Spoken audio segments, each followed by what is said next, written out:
La llamada del secreto macabro. Todo comenzó con una llamada como cualquier otra. Un martes por la tarde, poco después del almuerzo, mi teléfono sonó. Era un número desconocido, y aunque generalmente no respondo a números que no reconozco, ese día decidí contestar. Hola, buenas tardes, dije, sin mucho ánimo. Buenas tardes, le habla Sebastián de Ventas Nacionales. Estamos ofreciendo una promoción exclusiva en nuestros productos de seguridad para el hogar. ¿Podría interesarle recibir más información? Respondió una voz masculina, amigable pero algo monótona. No era la primera vez que recibía una llamada de ventas, y normalmente cortaría la conversación rápidamente, pero algo en la voz de Sebastián me hizo dudar. No era particularmente persuasivo, pero había algo en su tono que me resultaba familiar, aunque no podía identificar exactamente qué. Así que, sin pensarlo mucho, accedí a escuchar la oferta. Me habló de cámaras de vigilancia, alarmas de última generación y sistemas de monitoreo remoto. Todo parecía bastante legítimo y profesional, y al final de la llamada, aunque no compré nada, me quedé con una sensación de ligera curiosidad. Quizás, pensé, debería considerar mejorar la seguridad de mi hogar. Días después, las llamadas comenzaron a ser más frecuentes. Siempre era Sebastián, cada vez más insistente y con ofertas cada vez más tentadoras. Me parecía extraño que me llamara tan seguido, era como si tuviera un interés personal en convencerme. Empezó a llamarme por mi nombre, lo cual es normal en el ámbito de ventas, pero la forma en que lo pronunciaba tenía un deje de familiaridad inquietante. Una tarde, después de la quinta llamada en la misma semana, decidí confrontarlo. Oiga, Sebastián, aprecio su interés, pero no estoy interesado en sus productos. Por favor, deje de llamarme. Le dije con firmeza. Hubo un silencio al otro lado de la línea, y luego escuché una risa baja y perturbadora. Entiendo, Ricardo García, pero me temo que esto no es solo una venta cualquiera. Sé quién eres. Sé lo que hiciste hace 25 años. Dijo con una voz que se volvió gélida de repente. Yo me quedé helado. ¿Cómo sabía mi nombre completo? ¿De qué estaba hablando? No sé de qué me hablas. No tengo nada que ocultar.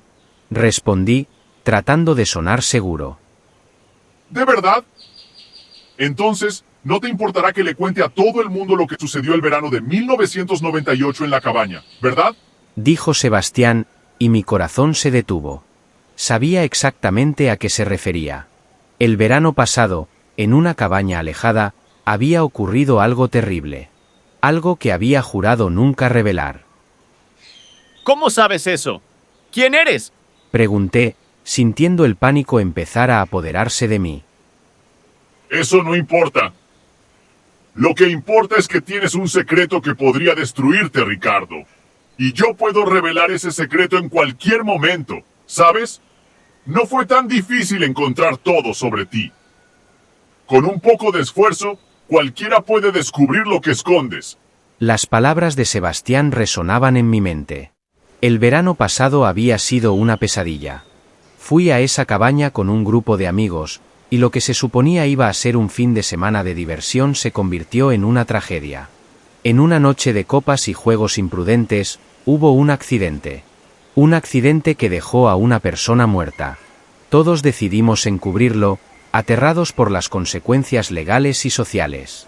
Enterramos el cuerpo en el bosque cercano y juramos mantener el secreto. Desde entonces, ese secreto me había perseguido, y había hecho todo lo posible por olvidarlo. Pero ahora, alguien lo sabía. Y ese alguien estaba al otro lado del teléfono, usando esa información para amenazarme. ¿Qué quieres de mí? Pregunté, con la voz temblando. Lo que quiero es muy simple. Quiero que admitas lo que hiciste. Que confieses ante todos. Si no lo haces, yo me encargaré de que todos lo sepan. ¿Entiendes, Ricardo? No tienes salida. O lo cuentas tú o lo hago yo. Dijo Sebastián, con una calma aterradora. Después de colgar el teléfono, me quedé en la cocina, temblando. Sentía como si el mundo se estuviera desmoronando a mi alrededor. Intenté convencerme de que tal vez era solo una broma de mal gusto, una coincidencia macabra. Pero mientras las horas pasaban, no podía dejar de pensar en las palabras de Sebastián. Sé lo que hiciste. Al día siguiente, mi teléfono comenzó a vibrar insistentemente. Al principio, pensé que eran notificaciones normales, pero al revisar, vi que había recibido varios mensajes de texto de un número desconocido. El primer mensaje decía: «¿Recuerda esto, Ricardo?». Abrí el mensaje y lo que vi me dejó sin aliento. Una foto de la cabaña donde ocurrió el accidente. Era una imagen que solo alguien que hubiera estado allí o conociera los detalles podía tener. La cabaña estaba rodeada por el denso bosque, y la imagen capturaba perfectamente el aislamiento del lugar. Seguí recibiendo mensajes de texto, cada uno más perturbador que el anterior. Había fotos de nosotros en la cabaña, tomadas desde ángulos que no recordaba. Había imágenes de nosotros bebiendo, riendo, sin preocupación alguna. Pero luego, las fotos cambiaron. Comenzaron a mostrar la escena del accidente. Una de las fotos mostraba a nuestro amigo, Jorge, tirado en el suelo con una expresión de dolor y horror en su rostro. La sangre manchaba su camisa y el suelo a su alrededor. Otra foto mostraba el grupo de nosotros, aturdidos y pálidos, tratando de decidir qué hacer. Habían imágenes de nosotros cavando un hoyo en el bosque, desesperados por ocultar la verdad. Mis manos temblaban mientras miraba las fotos. ¿Cómo era posible? ¿Quién había tomado esas fotos? Intenté recordar si alguien había tenido una cámara o un teléfono en ese momento, pero la noche había sido un caos, y no podía recordar todos los detalles. Era imposible, eran los años 90. Nadie tenía una cámara a la mano en esos tiempos. Luego, comencé a recibir mensajes de WhatsApp. El primer mensaje fue un vídeo. Lo abrí con el corazón acelerado. Era una grabación de la noche del accidente, capturada con una claridad espeluznante. Podía escuchar nuestras voces, histéricas y llenas de pánico, mientras tratábamos de decidir qué hacer. El vídeo mostraba claramente cómo todos estábamos involucrados en el encubrimiento, cómo todos habíamos tomado parte en la decisión de enterrar el cuerpo y guardar el secreto. Eso me hizo pensar que ninguno de nosotros era el que enviaba el vídeo, puesto que nos implicaba a todos. ¿Acaso había una persona más? Los mensajes continuaron llegando, cada uno más condenatorio que el anterior. Recibí fotos de la escena del crimen, del cuerpo de Jorge siendo arrastrado hacia el bosque, de nosotros cubriéndolo con tierra y hojas. Incluso había una foto de mi cara, capturando mi expresión de pánico y desesperación mientras trabajábamos para ocultar lo que habíamos hecho. Comencé a recibir correos electrónicos también, cada uno con el mismo contenido macabro. Los asuntos de los correos eran cosas como: sabemos lo que hiciste y no puedes esconder la verdad para siempre. Los correos contenían las mismas fotos y vídeos, junto con mensajes amenazantes que me recordaban que la verdad siempre saldría a la luz. Una de las imágenes más impactantes mostraba una mano ensangrentada asomando del suelo, como si Jorge estuviera tratando de salir de su tumba improvisada. Sabía que era imposible, pero la imagen era tan vívida y aterradora que me hizo sentir un frío helado recorrer mi espalda. El correo más perturbador fue uno que llegó justo antes de la medianoche. El asunto decía simplemente: el tiempo se acaba. Abrí el correo con manos temblorosas y vi una foto de la cabaña. Pero esta vez, había algo diferente. En la foto, en una de las ventanas, podía ver una figura oscura mirándome. Parecía ser Jorge, o lo que quedaba de él, observándome con ojos llenos de ira y resentimiento. Cada mensaje, cada foto, cada vídeo me hundía más en el abismo de mi propia culpa y miedo. No podía escapar de la verdad. La evidencia era irrefutable y estaba siendo enviada a mi teléfono, a mi correo, a todos los lugares donde no podía ignorarla. Me di cuenta de que ya no tenía elección. Tenía que enfrentar la verdad, tenía que confesar lo que había hecho. No podía seguir viviendo con el miedo de que en cualquier momento, alguien más descubriera mi secreto y lo utilizara en mi contra. La única forma de recuperar algo de control sobre mi vida era contar mi historia, enfrentar las consecuencias y tratar de encontrar alguna forma de redención. Así que aquí estoy, escribiendo esto como un último intento de limpiar mi alma, de poner fin a este tormento. Tal vez, al confesar lo que ocurrió, pueda encontrar algo de paz. Pero sé que nunca podré escapar completamente del horror de lo que hice, y que las imágenes de esa noche me perseguirán por el resto de mis días.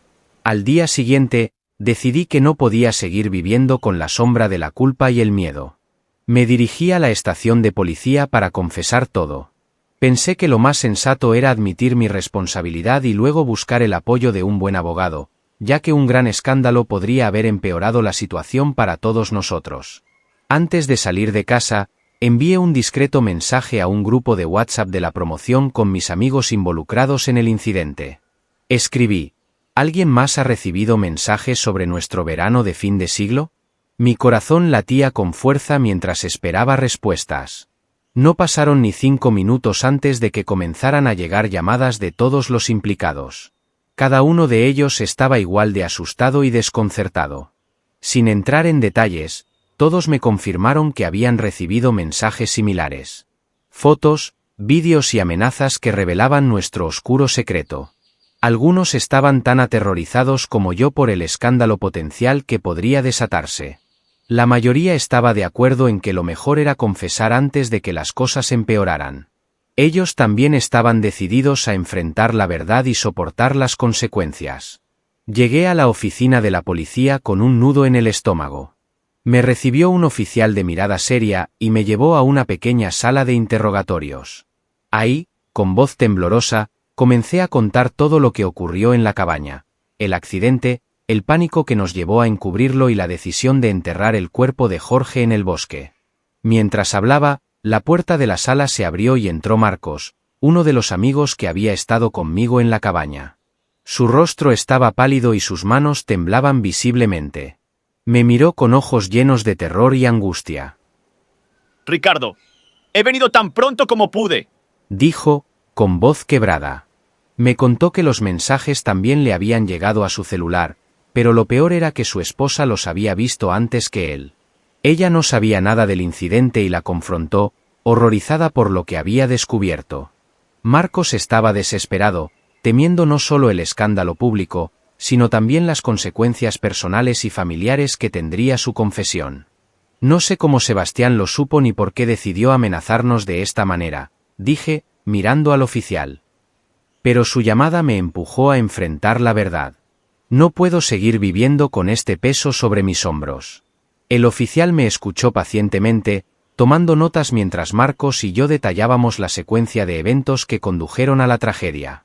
Cada palabra que decía me hacía sentir un poco más liberado, aunque el miedo al castigo seguía presente. Finalmente, después de varias horas de declaraciones, nos informaron que debido a que el incidente había sido un accidente y no había intención de causar daño, la sentencia sería de unos años de prisión suspendida. El encubrimiento, aunque grave, fue considerado como una imprudencia colectiva motivada por el pánico y la desesperación. Salí de la comisaría con una mezcla de alivio y resignación. Había confesado y enfrentado la verdad, y aunque sabía que mi vida nunca volvería a ser la misma, al menos ya no tenía que cargar con el secreto en solitario. Mis amigos y yo habíamos cometido un error terrible, y ahora teníamos la oportunidad de pagar por ello, tal vez, encontrar una forma de redimirnos. La confesión trajo consigo una ola de consecuencias devastadoras para todos los involucrados. La familia de Miguel, en particular, quedó completamente destruida. Su esposa, al enterarse de la verdad, no pudo soportar el peso del secreto que había estado oculto durante tanto tiempo. Los lazos de confianza que alguna vez unieron a su familia se rompieron de manera irreparable. Sus hijos, aún demasiado jóvenes para comprender completamente, ahora enfrentan un futuro incierto marcado por la sombra del escándalo. En cuanto a mi propia familia, la situación es igualmente delicada.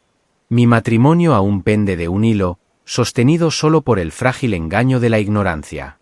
No me atreví a entrar en detalles con mi esposa, simplemente no pude encontrar las palabras para decirle la verdad sin destruir nuestra vida juntos. Vivimos en una aparente normalidad, pero el miedo constante de que Sebastián pueda enviarle algo que lo revele todo me consume día y noche. Para protegerme, instalé una aplicación en el celular de mi esposa que bloquea todas las llamadas y mensajes de números desconocidos. Además, configuré su correo electrónico para que ciertos mensajes con palabras clave específicas fueran enviados directamente a la papelera. Palabras como verano, cabaña o accidente se convirtieron en disparadores que no quería que ella viera.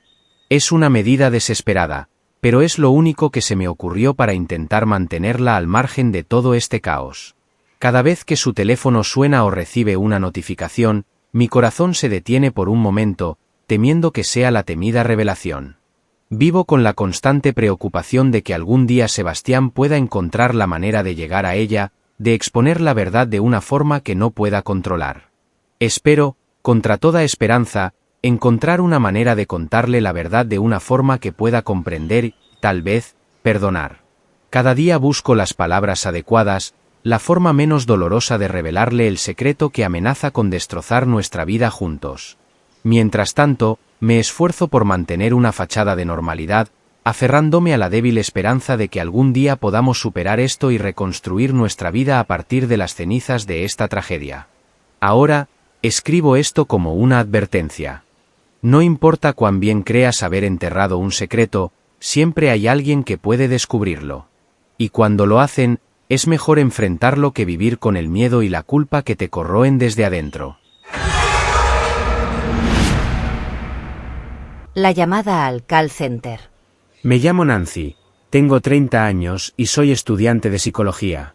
Trabajo a medio tiempo como teleoperadora de ventas desde mi casa para una agencia de viajes. Nunca pensé que un día de trabajo común y corriente se convertiría en una pesadilla que cambiaría mi vida para siempre.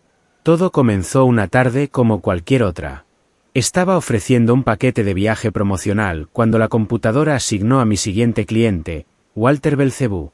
Era un nombre peculiar, lo sé, pero en mi trabajo te acostumbras a hablar con personas con nombres inusuales. Lo que no me esperaba era la conversación que estaba por tener. Buenas tardes, soy Nancy, ¿le interesa un paquete de viaje a un precio promocional especial? Dije con mi voz más alegre y profesional. Walter respondió con una voz profunda y casi susurrante, no, gracias, no estoy interesado. Hasta aquí, todo normal. Pero a medida que intentaba cerrar la llamada, Walter no dejaba de hablar. Le expliqué los beneficios del paquete, pero él continuaba hablando de temas extraños y perturbadores, como si quisiera mantenerme en la línea a toda costa. Después de varios minutos, me di cuenta de que la venta no se concretaría. Intenté despedirme cordialmente. Entiendo, señor. Gracias por su tiempo. Le deseo un buen día. Fue entonces cuando su tono cambió radicalmente. Ustedes solo llaman y acosan. Ahora, no dejaré que cuelgues jamás. El frío recorrió mi columna vertebral. Traté de mantener la calma y corté la llamada, sintiéndome incómoda y algo asustada. La computadora automáticamente marcó el siguiente número, pero para mi horror, cuando la llamada se conectó, escuché nuevamente la voz de Walter Belcebú. Hola Nancy. ¿Listos para continuar nuestra charla? Sin perder un segundo, colgué de inmediato. Miré el reloj, mi turno había terminado. Cerré la sesión rápidamente, mi corazón latiendo desbocado. Pedí un Uber para regresar a casa, sintiendo que necesitaba la comodidad y la seguridad de mi hogar más que nunca. Mientras esperaba el Uber, mis manos temblaban ligeramente mientras escribía en WhatsApp. Necesitaba hablar con alguien, necesitaba desahogarme.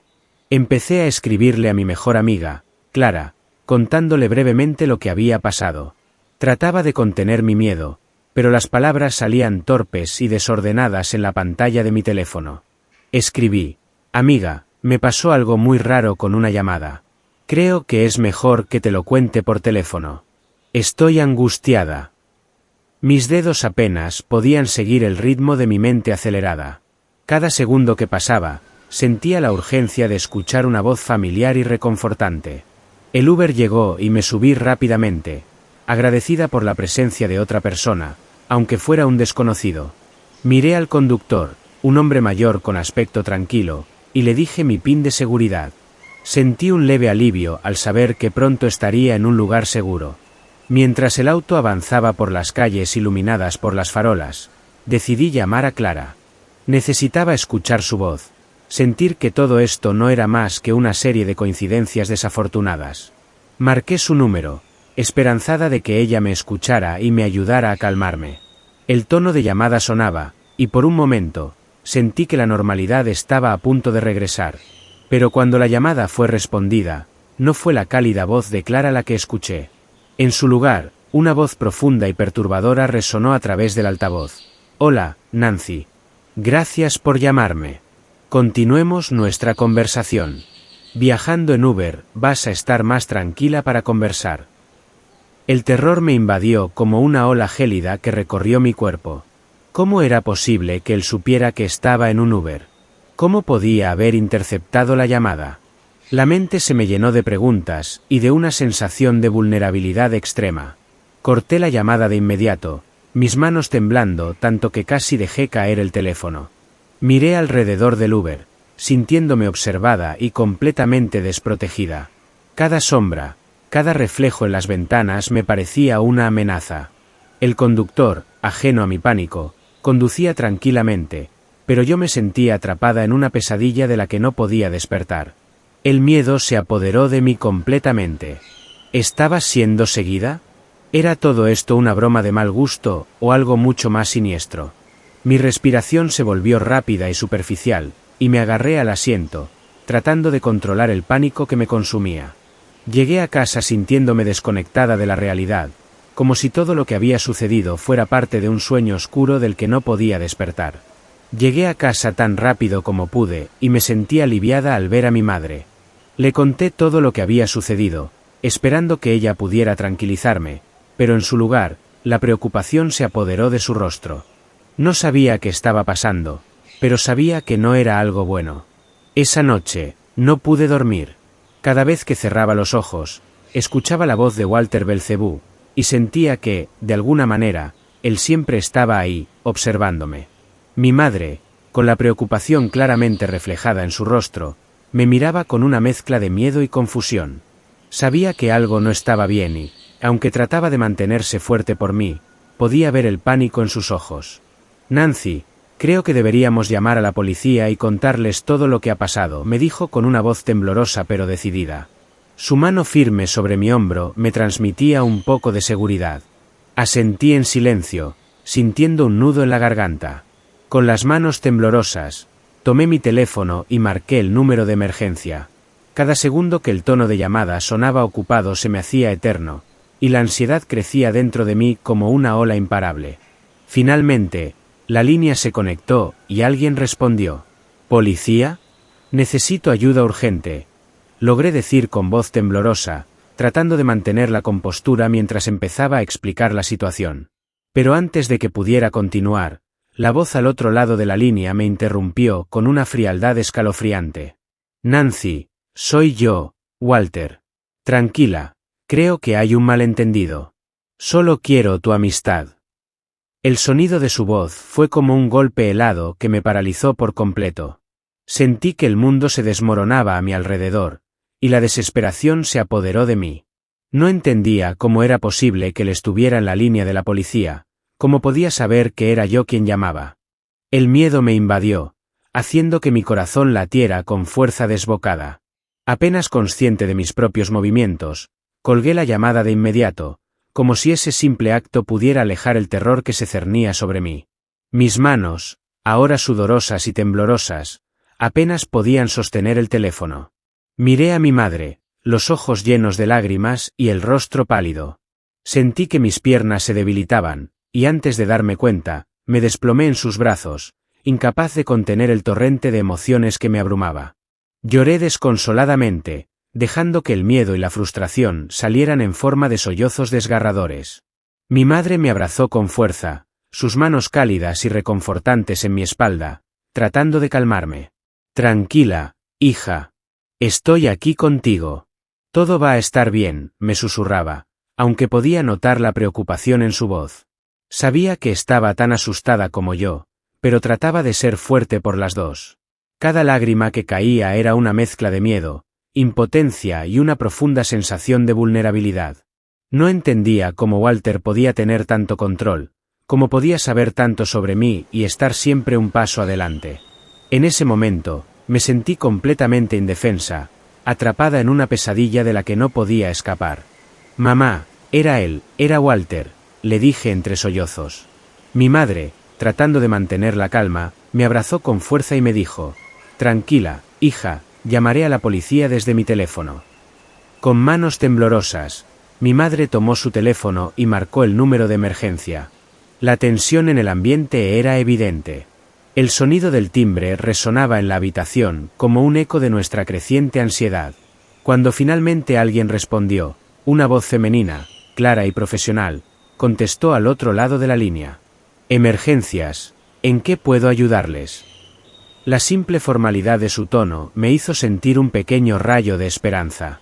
Por fin, una llamada en la que Walter no estaba involucrado, una oportunidad para explicar lo que nos estaba pasando sin interferencias. Mi madre comenzó a relatar la situación, con una mezcla de urgencia y desesperación. Buenas noches. Necesito ayuda para mi hija, Nancy. Ha estado recibiendo llamadas de un hombre que parece tener acceso a nuestras líneas y está acosándola de manera muy perturbadora. Su nombre es Walter Belcebú.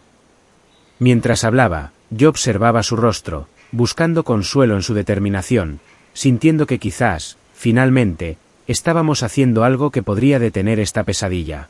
Pero de repente, un ruido estático interrumpió la conversación. La línea se llenó de chasquidos y zumbidos, como si algo o alguien estuviera interfiriendo intencionalmente. Entonces, la voz cambió. La claridad profesional de la operadora desapareció y fue reemplazada por una voz grave y familiar que me heló la sangre. Si te gustaron estos relatos, dale like, suscríbete y comparte. Mira a continuación estos relatos que también están muy interesantes.